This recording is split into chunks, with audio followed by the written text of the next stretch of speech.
Hello all எல்லாம் எப்படி இருக்கீங்க? இந்த மண்டே வந்துட்டா போதுங்க. காலையில் ஒரு கண்ணை திறக்கிறதுக்கு ஒரு 5 to 10 மினிட்ஸ் லேட் ஆகும். ஏன்னா சாட்டர்டே சண்டேயோடைய எஃபெக்ட் அப்படி. அந்த மாதிரி சமயத்தில் என்ன லஞ்ச் பேக் பண்ணலாம் அப்படின்னு நம்ம யோசிச்சுட்டு இருப்போம் பார்த்தீங்களா? அன்றைக்கி கை கொடுக்கக்கூடியது தான் இந்த ஃப்ரைட் இட்லி. எப்படியும் நம்ம பிரேக்ஃபாஸ்ட்டுக்கு இட்லி ரெடி பண்ணுவோம் தானே. எக்ஸ்ட்ரா ஒரு 4 இட்லியை ரெடி பண்ணி அதை குட்டி குட்டியாக கட் பண்ணி முதல்ல ஒரு பேனில் நல்லெண்ணெய் ஊற்றிக்கிறோம். நல்லெண்ணெய் எதுக்காகனா அந்த டேஸ்ட் வந்து இன்னும் கொஞ்சம் எக்ஸ்ட்ரா ஆக்கிறதுக்காக. அது நல்லா சாஃப்டான ஸ்பூன் கரண்டி வச்சு இட்லியை பிச்சிடாமல் டிஸ்டர்ப் பண்ணிடாமல் லைட்டாக ஃப்ரை பண்ணி எடுத்து ஓரமாக வச்சுட்டு அதே பேனில் எண்ணெய் ஊற்றி கடுகு, சீரகம், கருவேப்பிலை, உளுந்தம்பருப்பு கொஞ்சம் எல்லாம் தாளித்து விட்டுக்கோங்க.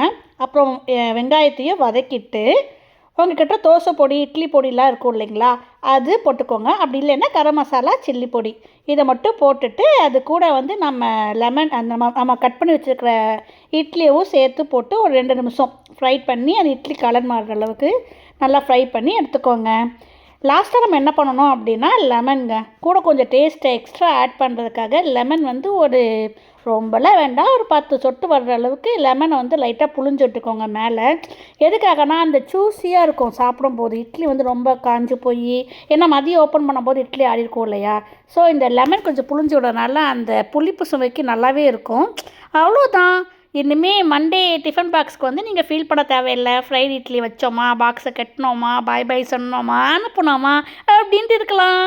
டாட்டா பாய் பாய். இந்த வீடியோ பிடிச்சிருந்துச்சுன்னா அப்படியே லைக் பட்டனை கொஞ்சம் தட்டி விட்டுட்டு சப்ஸ்கிரைப்பும் கொஞ்சம் பண்ணிக்கோங்க. எனக்கு கொஞ்சம் சப்போர்ட்டிவாக இருக்கும். பாய் பாய்.